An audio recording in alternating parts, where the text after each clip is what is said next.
Good morning, guys, and welcome to another blowdown in extreme fishing episode. News, updates, and everything. My name is Jan Blom, and I've got Johan Barnard here with me from Extreme Fishing. If you are new to the channel, go check out our videos.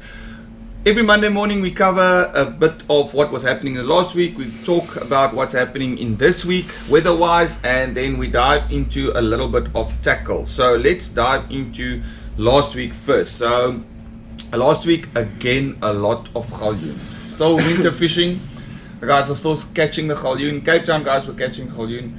And then Sean May sent a video on Facebook about Danaba. It's actually very interesting about how the rocks have opened up there, washed open. Yeah. And now the guys are fishing for galjoen. And that used to be one of, or still but probably is, but that's actually a bronzy spot with beaches, and now it's just rocks everywhere. Yeah, it's a good galjoen spot in the winter. Yeah. It's only like couple of years now that the bronzes have actually showed their face there. Okay, so that's definitely something interesting that those rocks have washed open. And then we also had the galjoen derby in Stilbaai. So the previous weekend we had the extreme fishing one in George, and this weekend was the galjoen derby in Stilbaai, and a couple of the George guys did really well.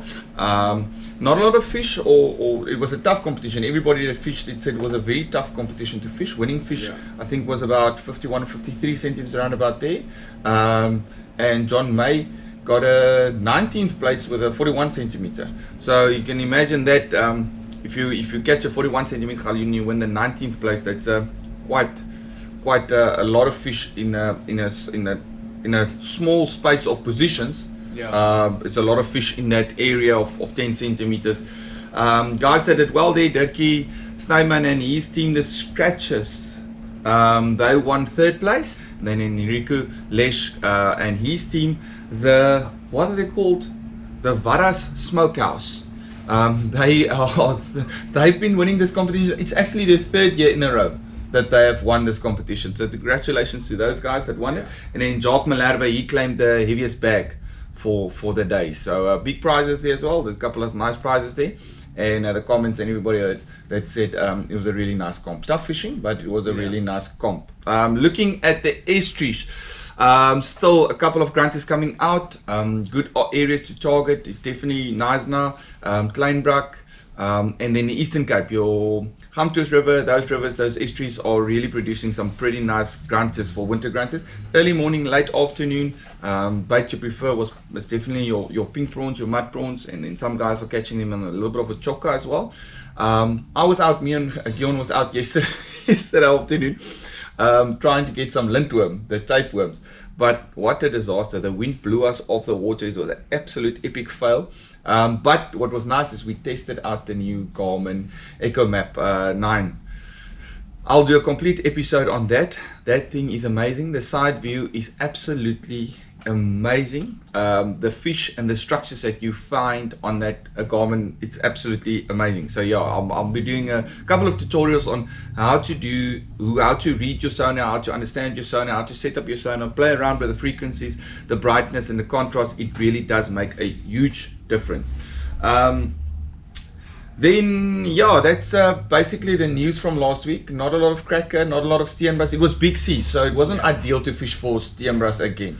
Okay, looking into the weather for the next week. Sea's building up. Today it's still a little bit calmer, but on Wednesday, Tuesday, Wednesday, Thursday building up, and then on Friday it seems like it's dropping down a little bit.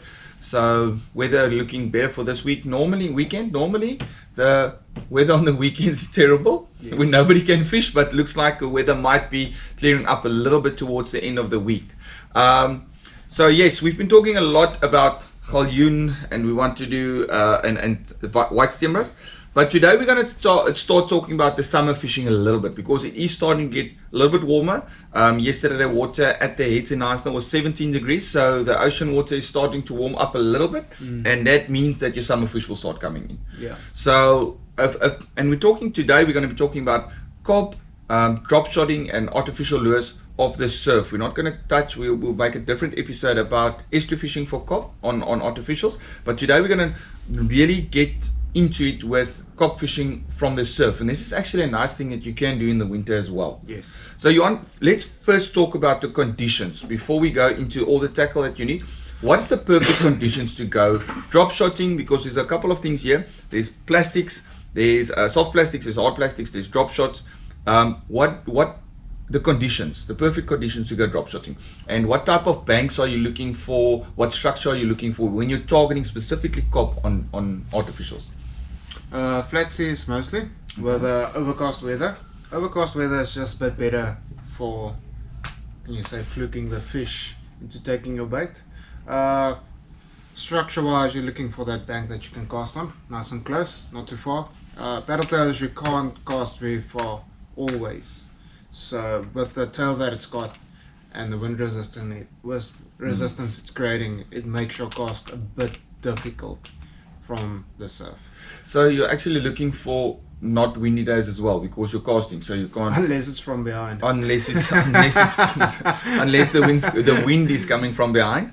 Yeah. But so you're looking for that perfect calm water, calm wind. You're looking for a nice day, overcast, calm seas, so that your paddle tail or whatever lure you're going to use for the day can have its action as you want it to be. If it's a rough sea, it's going to wash that paddle tail sideways and up and down, and especially when you've got side currents as well. Yeah, you don't want side currents, because then it's all about the action. yes. I've spoken to a lot of guys about this. I haven't done this a lot.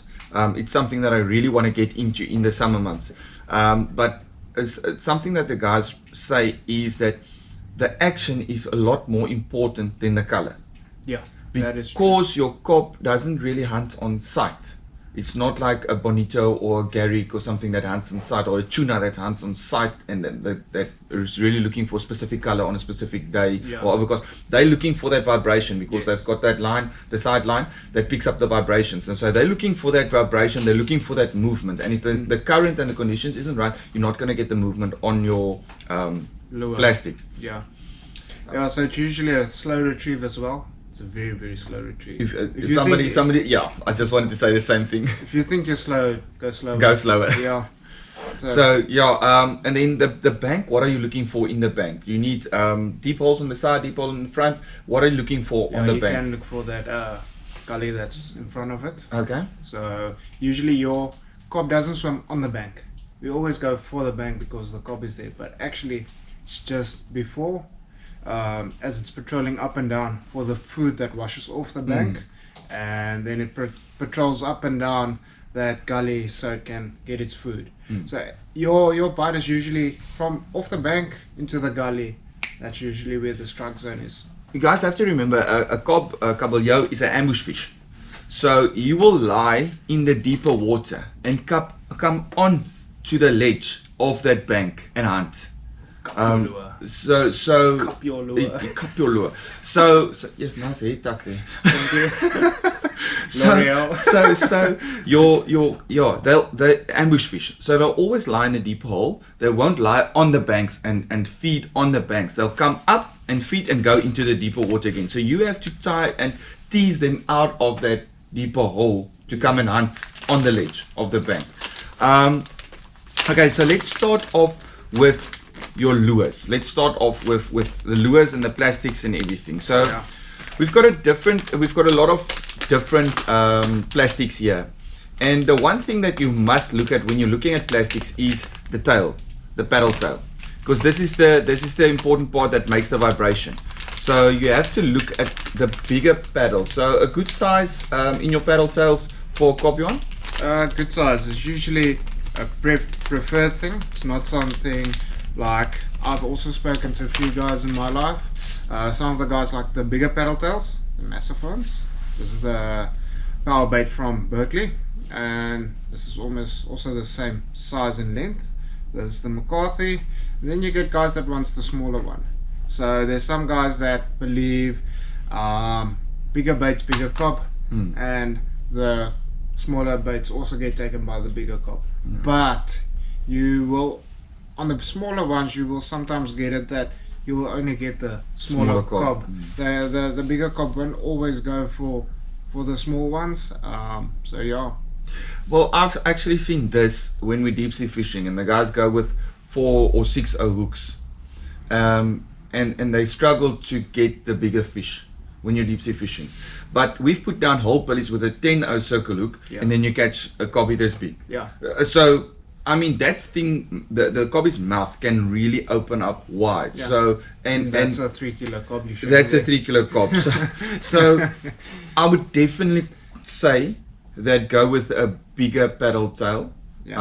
Just because a paddle tail like this, a 2 kilogram cob will swallow this thing up so easily. If you look at a mullet this size and you go to the estuary, any cob will take that on a mullet. This is a small mullet for an estuary. So if you're looking at a bait like this, if you go deep sea fishing and you put a small little piece of chocons, something like that, a Roman, a 1 kilogram Roman will take a small bait like this. So you can really go with your bigger paddle tails if you're targeting cob in the surf. I wouldn't go with a small one. But if you're estuary fishing, I would say don't throw the small ones away. No, don't. Take them with. I've had guys that were struggling the day, having a long day on the beach catching nothing, going with a smaller one, and just all of a sudden they start dropping the cob there. This one, as you can see, I've been stretching it for quite some time. This is the new one from Rapala Crush City. They told me what rubber they're using, but I actually forgot the name. But this thing can stretch. Super TPE. Yes, I think you read that. So yeah, it's a nice stretchy one. It lasts very long. So yeah, I'll go with. And it's something that a lot of people don't talk about, but the scent. Yeah. The scent in a plastic. They have a specific scent. I know that the Berkeley guys used to have the Gulp as well, the scented ones. Yeah, but if you feel it around it, if you stretch it, it feels like it's got salt in it. Yeah. So we'll make a different video when I'm on the beach of actually how to put a jig head in, because there's a nice little trick that I learned when we were in Mozambique. And speaking about Mozambique, we are going to Mozambique. I'm taking my first tour to Mozambique. 6 spots open. So if you're interested in joining us, it's going to be the end of October, beginning of November. It's a 7-day trip. So if you're interested, send me a WhatsApp. I'll send you all the details through to that. It's a fishing trip of a lifetime. It's going to be on a spring tide. It's going to be GT fishing, mainly GT fishing, but there's always kutas, wahoos, amberjacks, your tropical yellowtails, your rainbow runners. It's absolutely an experience of a lifetime. So send me a WhatsApp if you are interested in that. Okay, so now you've got plastics, and let's finish up with the plastics. With your plastics, you need jig heads. Yes. So we've got a couple of jig heads here, and the important thing about jig heads, Johan, is actually you have to match them, and it's also a little bit preference of what you want to use. But you get very expensive ones, and then you get affordable ones. But your jig head will mostly depend on your rod. The size of your size and the weight of your jig head will depend on the rod that you are using. So that's usually the first thing you get is the rod you want to fish with, and then just make sure on what it can handle. Because it's difficult that we get a lot of guys coming in and say, I've got a 9-foot rod, but they don't know the name, they don't know the weights, anything.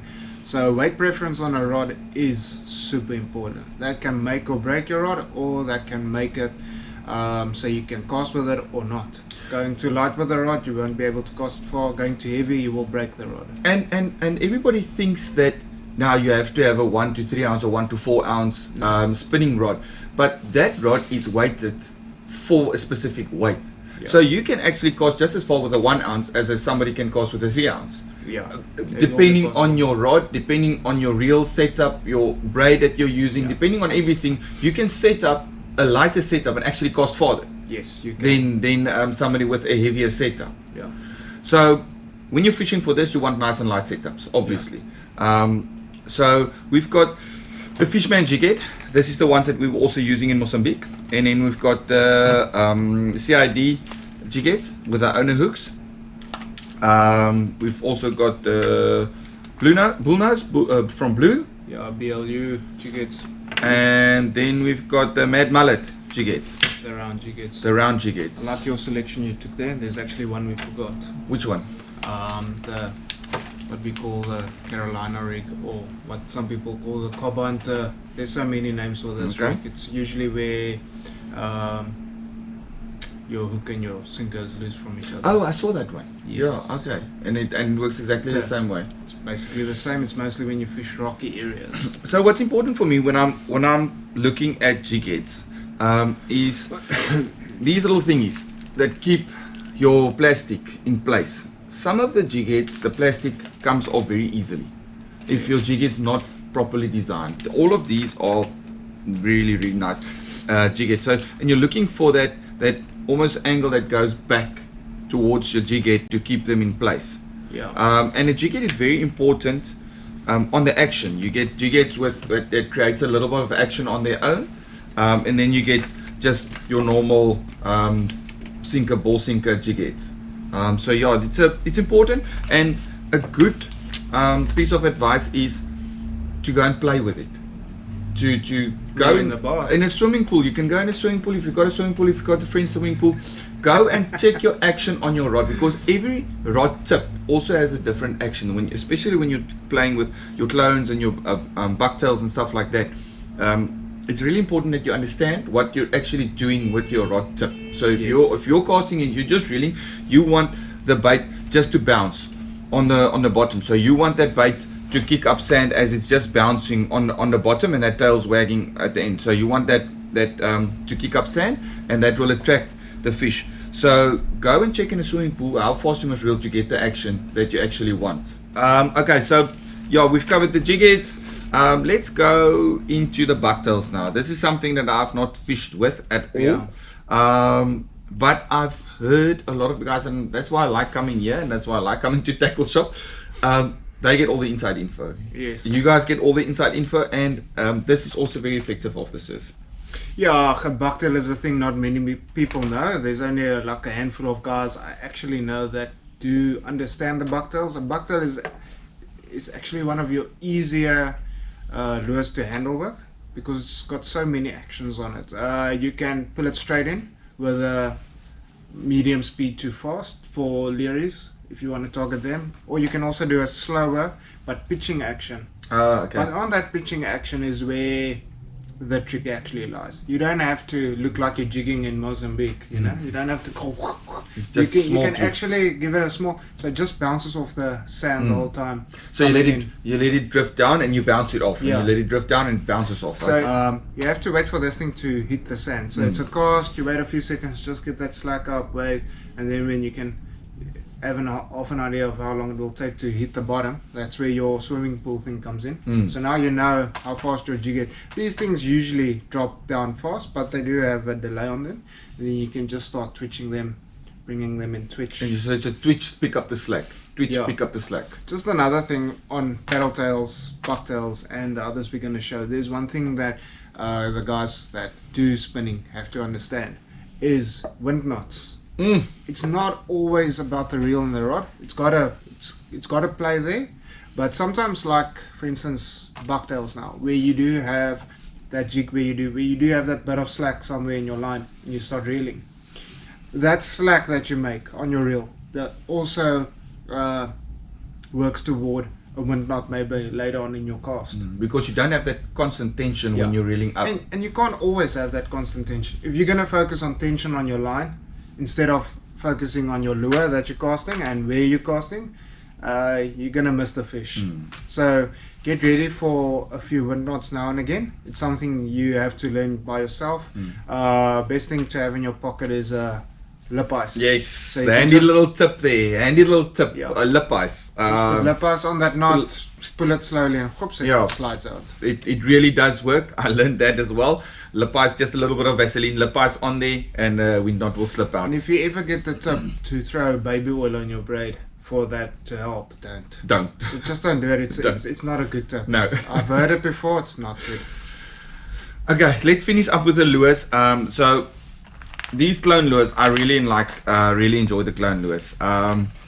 The versatility of the clone lures makes them, they come in a 1 ounce, 2 ounce, 3 ounce, they come in floating, they come in sinking, they come in the baby clones, 1.5 as well. 1.5s as well. So for grunter fishing, for cop fishing, everything, and the fact that they come in the different weights you can buy one that's specific to your rod. Yes. And they come in a lot of different colors as well. So we were actually fishing. I still need to do that episode of the Roebuck one. Yeah. We were fishing with a, and these things are designed to throw a mile.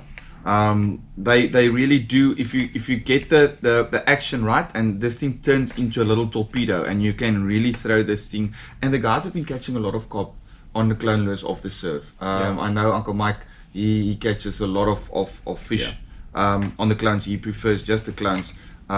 Just another one on that.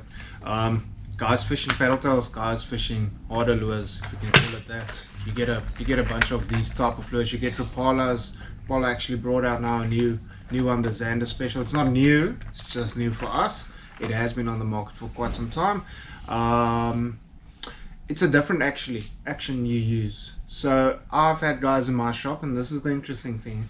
You will see if you walk into my shop, the two are on opposite sides. Yeah, I saw that the plastics on this side and the soft plastics and the hard plastics are totally on the opposite side. Yeah, and you would actually think that it would be smart to put them together. They're actually two different types of people. Yes. So you get someone that can do both, and then you get guys that only fish with soft plastics, and you get the guys that only fish with the hard lures. And the thing is, your setup can sometimes change on that. Your action can change on that. There's a lot of things. And then, just as it is, some guys have luck on the paddle tails. They enjoy it. They get their fish, and they take these out for a spin, and they get nothing. And vice versa. So I like let's take Mike for instance. He fishes clones and he's got a lot of success on carp with clones. Yeah. And then you take Peter, and he fishes soft plastics. Yeah. And he's had a lot of success on the soft plastics. So that's like two total opposites. Yeah. But same fish, the same result at the end of the day. yeah, it's just how you use it. What I enjoy about the clones as well is that there's a lot of different actions that you can actually do with the clones, depending on your rod tip, the softness of your tip, how you can work the clone. You can get an action. You can, because it's a sinking one, you can depend where you want, on what depth you want it. You can let it drop down. You can work it top water. If you pick up the speed a little bit, you can work it top water for shad or for and garrick. it actually stays there for quite some time. You can actually slow down and it will still stay there, depending on what weight you're fishing with. Yeah. So that's something that I really enjoy with the clones, is the versatility of it. There's a wide variety of fish that you can actually catch on the clones. So I really enjoy that part. Whereas you're not going to go and target shad and garrick so much on paddle tails. You can, but the shad usually eats off the tail. Yes. There's actually a few tricks of guys that have perfected the way of fishing with a paddle tail for shad, and I think that we keep for next episode. Yeah, we can keep that one for a next episode. The rigging episode. Okay, so there's an overview of what plastics. Like I said, when you're fishing for cob, the color does not have such a big effect. Some days, yes, they might have a little bit of a big effect. Your general rule for artificial fishing is overcast, darker water, dirty water, you'll go with vibrant colors, your pinks, your greens, your yellows, vibrant colors. And as soon as the sun comes out and you've got cleaner water, you go to your more natural colors, your whites, your blues, your browns, your little bit more. And then something that we've learned on the deep sea is try and mimic what's in the water. Yeah. So if you know there is mackerel in the water, then you're going to try and mimic a mackerel. That's what you're going to try and mimic. If you see if there's reports on sardines or whatever, if you know the cobs are chasing mullets, try and mimic a mullet. Try and get something that's similar to a mullet. So that's just a little tip that we've found very helpful when we're targeting. But in early morning, low light, late afternoon, go for a little bit more brighter colors, and then during the day you can go into a little bit more natural colors. Yeah. Okay, so let's go into the reels, Johan. And this is something that is actually very interesting. When you are doing this type of fishing, you need to go light. Yeah. You don't want to go there with 8,000s and big and heavy braid. This is a specific setup that you have for spinning and targeting cob. So it's a specific braid. It's a casting braid that you want on there. Yeah. It's a thinner braid, preferably your 8-9 strand braid. 8 strand, 9 strand is on the market, but it's not so freely available. Suffolk's got a 9 strand. Berkeley also has the 9. Berkeley also has the 9. Yeah. And then you get the Surf Pro from Berline, that's also got the 9.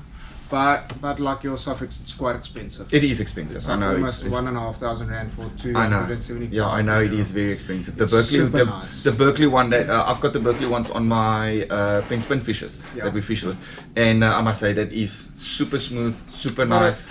On another note, Blom, it's not always needed for expensive. Nice No, strand you braid. don't need it. You actually But get it is nice. But you don't need It's it. nice, but you get a braid like Boss, and this is something I've learned in my shop. Is you get expensive braids. They're super soft. They're nice and silky. You cast them, and you don't hear them. And then you get like a braid from Boss, the guys from Sensation. That braid, it's a bit harder braid. It's not a bad braid. It's just it's got a coating that makes it a bit harder. And sometimes when casting, and I've had guys moaning about wind knots, the lighter stuff, the stuff that makes that where you get that bounce where your line slacks a bit. That harder braid helps a little bit better. on that. Yeah, it's interesting because I've had guys going, "Oh, this is bad braid." Then I mean it's 1,000 rand roll of braid, and then you get and he's like, "But this braid is the best." And it's not that the one is bad and the other one isn't. It's just what type of fishing you're going to use it for. Like for instance, the harder braid can help you with a bit less wind knots. Okay. And then pound, what are you looking at? Poundage, usually you get guys going 15. I've tried it before, works lovely, especially on the beach. Guys have told me I'm crazy going that light for cob. I must still get my cob. I've tried this game before. It's a game of patience. You have to put in the hours. Yeah. And, and we'll get you that now with the traveling bags and what I enjoy about this type of fishing. Yes. We'll get into that now. But braid wise, you go look at from 15, 20, 30. okay, obviously the heavier you go, the distance you lose. Yeah. So you want to go as light as possible, but still, if you hook a 30 kilogram cop, you want to be able to land it. Yeah, but you have to play with it as well. Depending on where you're going to fish. You get rocky areas where 40 pound is needed. Okay. I've had guys fishing with 40 pound and they can cast it a mile. It all depends on this thing of fishing. It takes practice. Yeah. It does. Okay, so you've got 2 reels there for us. Now I've got the Daiwa BG, and it doesn't mean that the reels we put on the show is the reels that are the ones here are mini reels to choose from. Cheaper reels. I mean, you can go. There's so many. You can go Saragossa even if you want to. You can go with even like Stellas and everything. But super nice. What we are saying, and I always say this in episodes, this is not the alpha and omega. This is not what we say this will work. This is a general idea of what you can use. So the 2 reels you've got here at the moment. Okay, so I chose the Daiwa BGMQ. It's in the market now for about 2 years. I can be wrong, can be less, can be more. What price on those ones? They go for about between 3 and 4 grand. Okay. Super light, super nice. What I like about these, to go just a small bit deeper in it, it doesn't have that line in the middle where water can go in. This thing really just have 2 places water can go in. So it's on that spot there, and then if you take the spool off by the rotor, this thing it's not a sealed unit, but it is quite nicely closed off for this type of reel. Big gears, the gears are almost as big as this body, and then the other thing is this thing is super light. It's a super light reel. Yo, that is super light. And that is something you look at when fishing lures, and the reason for that is, Blom, you mentioned it a bit earlier, is that when you're fishing paddle tails and stuff, you can see the action on my wrist. Yeah, it does take a toll. It's on the wrist the whole time. It does take a toll on your wrist. Difficult now to show, but your wrists are literally sitting like this the whole day when you're spinning. So, yeah. So you want a nice and light setup. It takes just 10 casts for you to find out that your setup isn't correct for your wrists or your practice. What I like about this reel is the power handle. Yes. Even on a 4000, it's really nice. The power handle is really the knob is really nice. I really enjoy that on that. Smooth. And very smooth. I mean, look at that. It's running by itself. Yeah. If you leave it like that, no, it doesn't want to do it. No, because your handle is on the wrong side. So if you could take it from the top and you let it run. Check Wink. Yes. Look at that, it's really, really smooth, I Super must say. smooth. But all new reels are smooth until the angler stuffs them up.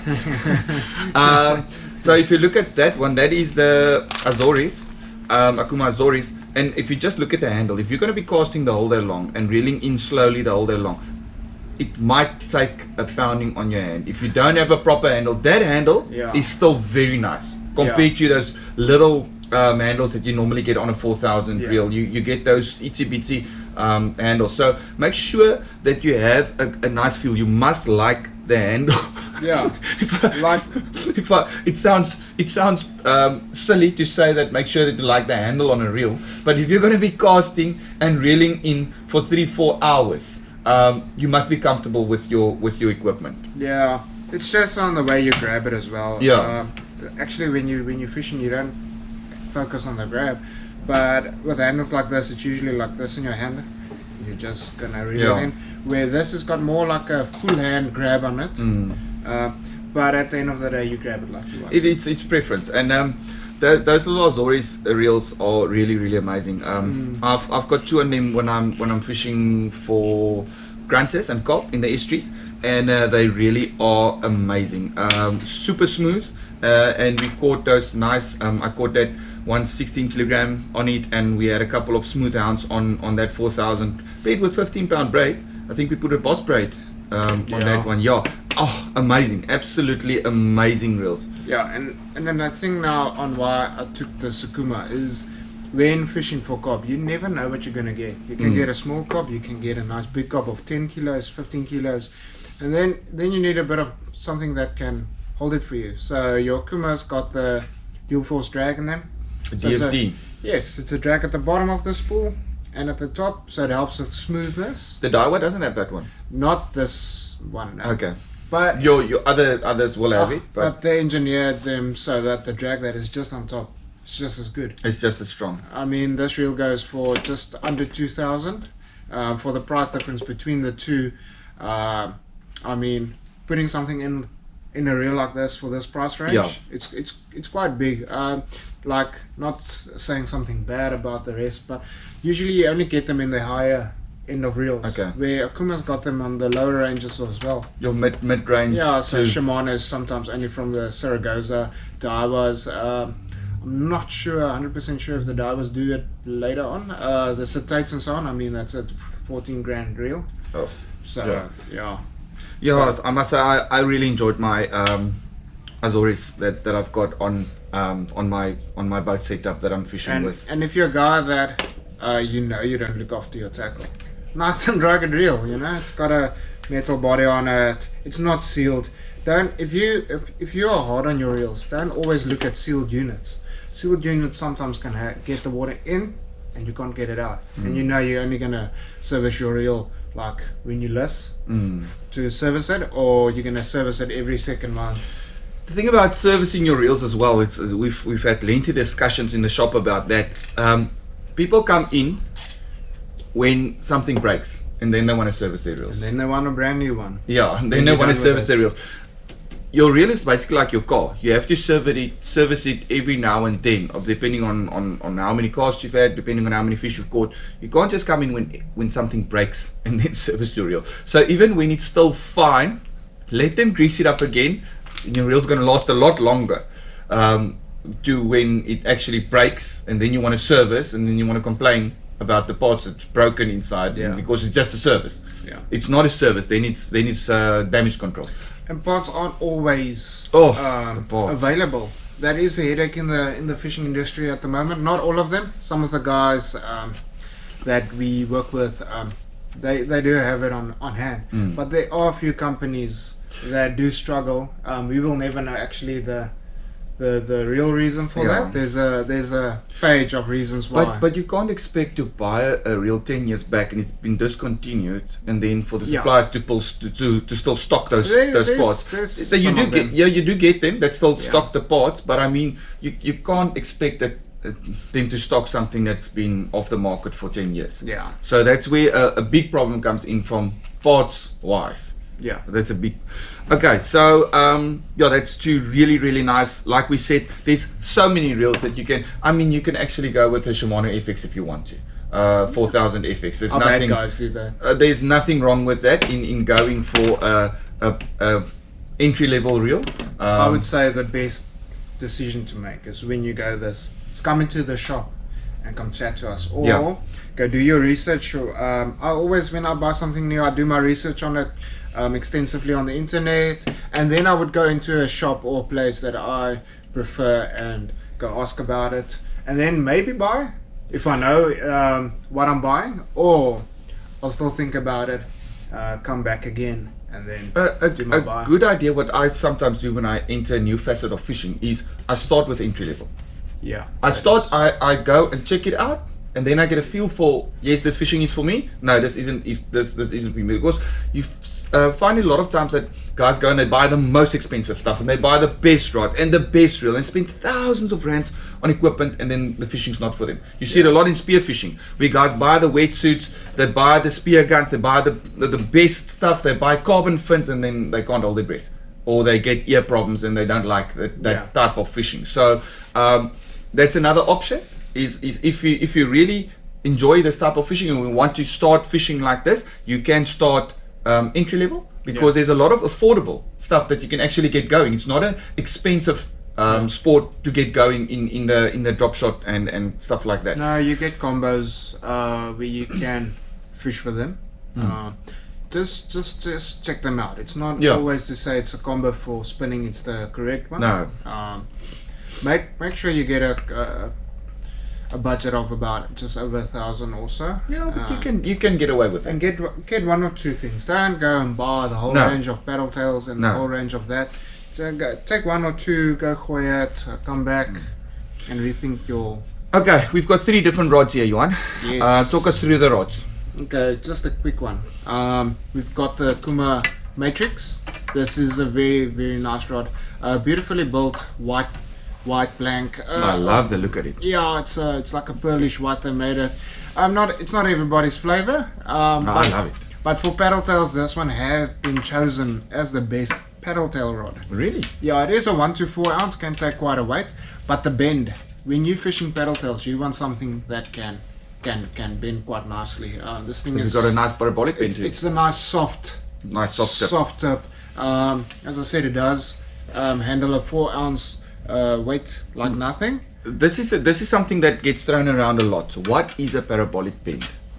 Parabolic bend is mostly like we learnt in maths back in the day. You know, it's just that smooth bend you get off. So you're not looking at a bend just at the tip. You're looking at the whole rod to actually bend. You're looking for not just a tip bending. You're looking for the whole rod to have a nice bend too. Back in the day, you had rods that only bent in the tip, and then they say they've got a nice backbone. Yeah, it's got a nice they've got a nice backbone. And it was in the days of the multipliers. Grinders are a bit different. You can't have just the tip bending. Your back is going to break or something. It's not going to work out for you. Setup's not going to work out. Okay. Cast and so guys. Okay. Next we've got the Sass and Cobb Special. This is quite a nice rod. A lot of people enjoy. This one's got a bit harder backbone. Okay. So I've had guys coming in saying that the rod is too stiff for them. It's not that the rod is too stiff, it's just the way it bends and the way it works. So with this, like Cobb Special, like we showed now, the Matrix is super nice for paddle tails and stuff. Will also work with your bucktails and clones. So this one will work with like both. It's also a 4 ounce rod. You do get them lighter like the heavies. That what's the weight on that one? this one is 1.5 to a 4 ounce. Okay. Also that 1 to 4 ounce range. Yeah, you can take quite a big lure on this one. And then the last one, I'll actually send you a pic on this guy that went to the Transkei Mpame Raptor 316 from Blue Marlin. Nicely built. It's like nice colors to it. It's nothing extravagant and so on. Also a 1 to 4 ounce. Okay. This is a 10'6". So most that's the one thing we haven't gotten to. No, we haven't talked about the length of the rods. No. So that is also a preferred preference sometimes. The bigger the bigger range that get chosen for paddle tails are usually 11s. Mm. That is because you can go fish at a lot of different places with the 11. Where 12 foot, if you're on the rocks, can sometimes get too long, and 11 foot is usually a bit lighter than the 12s. Mm. Just a note on that is a few new rods coming to market. Yeah, we are actually off on Friday. We are off to the trade show. Yeah. Super excited about that. We're going to the trade show where all the suppliers are having a showcase, and they put all their stock on display. And so that's in Joburg. We're actually Saturday and Sunday we're at the trade show. Yeah. Yeah, so super excited about going to the trade show. There they will let us know about all the new rods that's coming out, and all the new tackle, new reels, new plans for the year. So there's a lot of exciting stuff coming. I know there's a lot of new reels and rods that's coming out before December. Yeah, there's a couple of nice rods. Me and Quivy had the opportunity to go feel, not test out. We were allowed to test them out, but yeah, that's what happens when you don't show up with a reel. So yeah, there's a couple of super nice rods from Assassin. There's a couple of nice rods from Akuma, and that's why we're going to the shows to see who else got a few nice things on the table for us. So yeah, it's that's why we're holding a bit back in the shop. Yeah, the shop is full. There's a few things here that already came in, but yeah, there's a few supplies that still need to come into the shop and so on. Okay, so we've sorted out all the tackle that you've got, but in this type of fishing, you're going to be almost like when you're hunting, walking and stalking. Yeah, you need a bag. You're going to need a bag. You're going super light. You want to cast, make a couple of casts on the bank, walk to the next bank. Make a couple of casts on the bank, walk to the next bank. Yeah. So it's a walk and stalk type of game. So Assassin's got a couple of very nice bags specifically designed for this type of fishing. So you've got, that is the bigger one, the spin core, that's the bigger one. That's your bigger one. So a bag is usually preferred on how you like to fish for the day. So you want to go with a few cool drinks, you know you're going to do the whole day. So you want to have a few cool drinks in your bag, you take the medium. If you're going to a place where it's a quick thing, you go to your smaller bags, your spin compact, your I really like these bags. Your sling bag, also from Assassin. So yeah, the sling bag is really nice. I'm just quickly going to slip it on here. So the sling bag is actually, you put it around your neck like this, and it's got another clip that comes in here. But now I quickly want to change my lure, or I've been bitten off or something, and I just swing it around and I take my lure out, or whatever I want to change, I put it on and I can swing it back. So I really like these sling bags for this type of fishing. Yeah, so like we said, preferred choices. That's nice and light, it's on the ground now. And then you get the one from Sensation. It's a moon bag, so you put this around your waist like this. So now what happens is you got your spots for your lures in front, for a few goodies at the back, and then when you're changing lure you can put your rod in there. Nice. You got a small pouch there, and then you also have another thing here for pliers, you split pliers, and that's really nice. Bunch of spots. So this was a big one. I've had guys fishing with these for 8 years, and what's nice also, especially when you can take this thing out, poof, and clean it nicely. That is nice. Slip it back in. I know that Fish SA also has a little moon bag like that with a rod holder that you can use. I know that they also have a similar type of thing. Yeah. So there's a wide variety, but this is the type of stuff you are going to need to make it a very comfortable fishing session. What's nice about this type of fishing is you don't need bait, so you don't need a cooler box. No. You can carry light, you can go light. You can go for an hour or two after work, quick sessions. Hour or two before work. You can quickly stop, make a couple of casts, take your bag. You don't need to wash the bag and the bait box, and you don't need knives and cotton and everything. It's just a quick and simple, easy. Make a couple of casts. Yeah. If you're lucky, you catch a fish. Or for some people, it's not luck when they catch a fish. They tend to regularly catch fish on this type of fishing. They understand. They understand this type of fishing, so they know what conditions to look for. But yeah, it's a very, you can quickly grab your backpack that's already packed, grab a rod and reel, go and make a couple of casts, wash your feet off, and you're back in the car. Yeah, just another thing, when you're done, you can wash these off. Paddle tails not so much, don't worry Your about jig-heads. that. Your jig-heads, your bucktails. Those bucktail can look brand new. You can forget it in your box and you're gonna chuck it away because your hook is, you can't change the hook on bucktails. So when you get home, when you're on your quick session, just take it with Just and rinse, wash it off. just rinse the stuff that you've used. Okay guys, we're gonna wrap that up. There was a lot of talking, there was a lot of information. Thank you guys for tuning in. Thank you, Ann, for taking us through all the gear and everything. Catch you guys in the next episode.